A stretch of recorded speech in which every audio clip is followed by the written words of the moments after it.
सभी वन के घनेरे अंधकार को भेदते हुए एक ऐसे स्थान पर पहुंच जाते हैं जहां सूर्य भगवान का दिव्य प्रकाश चहुओर से उनको आलोकित कर रहा होता है।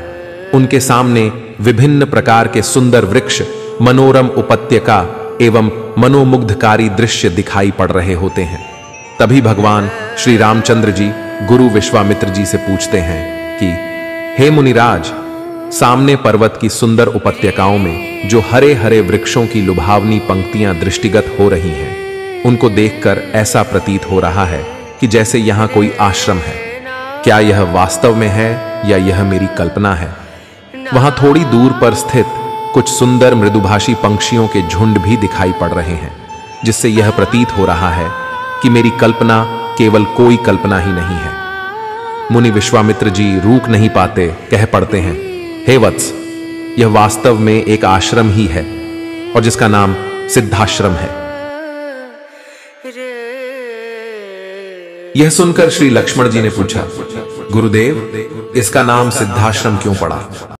फिर गुरु विश्वामित्र जी कहने लगे कि वत्स, इस संबंध में भी एक कथा का प्रचलन है, जो इस प्रकार से है कि प्राचीन काल में बलि नामक एक राक्षस था। बलि बड़ा ही पराक्रमी एवं बलशाली भी था और वह समस्त देवताओं को पराजित कर चुका था। एक बार उसी बलि ने यहाँ पर एक महान यज्ञ का अनुष्ठान करने का निश्चय किया, जिस यज्ञानुष्ठान से उसकी शक्ति और भी बढ़ने वाली थी। परंतु इस बात पर विचार कर देवराज इंद्र जी अत्यंत भयभीत हो उठे। इंद्र जी ने समस्त देवताओं को अपने साथ लेकर भगवान श्री विष्णु जी के पास जा पहुंचे और वहां उनकी स्तुति करने के पश्चात उनसे प्रार्थना करते हुए कहा कि हे त्रिलोकीनाथ जी, राजा बलि ने समस्त देवताओं को परास्त कर दिया है और अब वह एक विराट यज्ञ करने का निश्चय किया है। वह महादानी और उदार हृदय का राक्षस है। उसके द्वार से कोई भी याचक खाली हाथ नहीं लौटता है। उसकी तपस्या, तेजस्विता और यज्ञादि शुभ कर्मों से देवलोक सहित संपूर्ण ब्रह्मांड कांप उठा है। यदि इस बार उसका यह यज्ञ पूर्ण हो गया तो वह इंद्रासन को भी प्राप्त कर लेगा और इंद्रासन पर किसी असुर का अधिकार हो जाना, समझिए, सुरों की परंपरा के विरुद्ध है।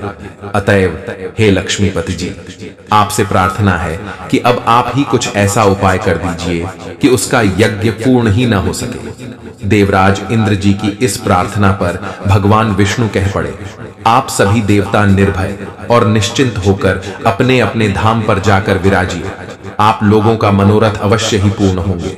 मैं शीघ्र ही इसका उपाय कर दूंगा।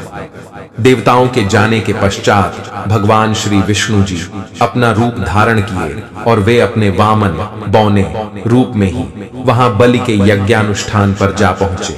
इस बौने किंतु परम तेजस्वी ब्राह्मण से राजा बलि अत्यधिक प्रभावित हुए और उनसे बोल पड़े, विप्रवर, आपका स्वागत है, आज्ञा कीजिए, मैं आपकी क्या सेवा करूं?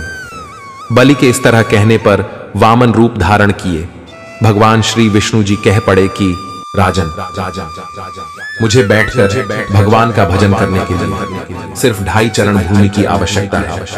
क्या आप मुझे प्रदान कर सकते हैं? जिस पर राजा बलि ने प्रसन्नता पूर्वक वामन को 2.5 चरण भूमि नापने की अनुमति दे दी। अनुमति मिलते ही भगवान विष्णु ने विशाल रूप धारण कर लिया और एक ही चरण में संपूर्ण आकाश को और दूसरे चरण में पृथ्वी सहित पूरे पाताल को नाप लिया और पूछा, राजन, आपका समस्त राज्य तो मेरे 2 चरण में ही आ गए हैं, अब शेष आधा चरण से मैं क्या नापूं? बलि के द्वार से कभी भी कोई याचक खाली हाथ नहीं गया है।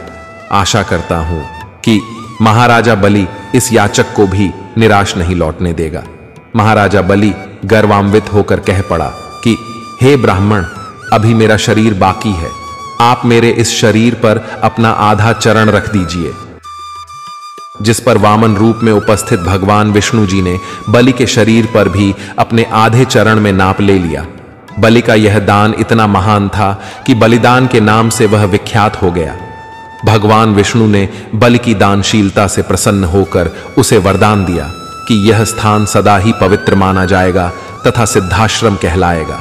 यहां आकर तपस्या करने वालों की शीघ्र ही समस्त सिद्धियां प्राप्त होंगी। इस प्रकार उसी काल से यह स्थान सिद्धाश्रम के नाम से विख्यात हो गया है और बहुत से ऋषि मुनि यहां तपस्या करके मुक्ति लाभ करते हैं। मेरे स्वयं का आश्रम भी इसी स्थान पर है। मैं यहीं बैठकर अपना यज्ञ संपन्न करना चाहता हूं, परंतु जब जब मैंने यज्ञ प्रारंभ किया है तब तब राक्षसों ने उसमें बाधा डालने की कोशिश की है और यज्ञ को कभी भी पूर्ण होने नहीं दिया है। अब तुम आ गए हो और मैं अब निश्चिंत होकर अपना यज्ञ पूरा कर सकूंगा। इस प्रकार की बातें करते हुए गुरु विश्वामित्र जी भगवान श्री राम और श्री लक्ष्मण जी के साथ अपने आश्रम में पदार्पण किए। वहां रहने वाले समस्त ऋषि मुनियों और उनके शिष्यों ने उनका स्वागत सत्कार किया।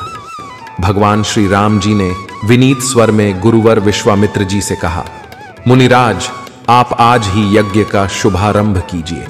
मैं आपको विश्वास दिलाता हूं गुरुवर, मैं आपके यज्ञ की रक्षा करते हुए इस पवित्र प्रदेश को राक्षसों से मुक्त करवा दूंगा।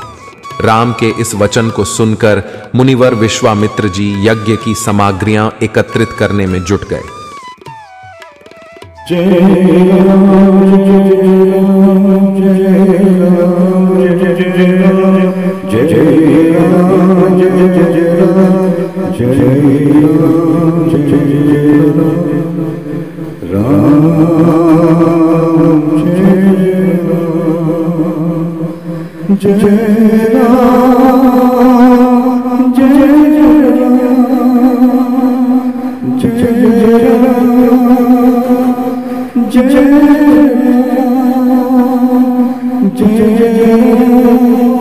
जय श्री राम। सियापति रामचंद्र की जय। पवन पुत्र हनुमान की जय। माता सीता की जय।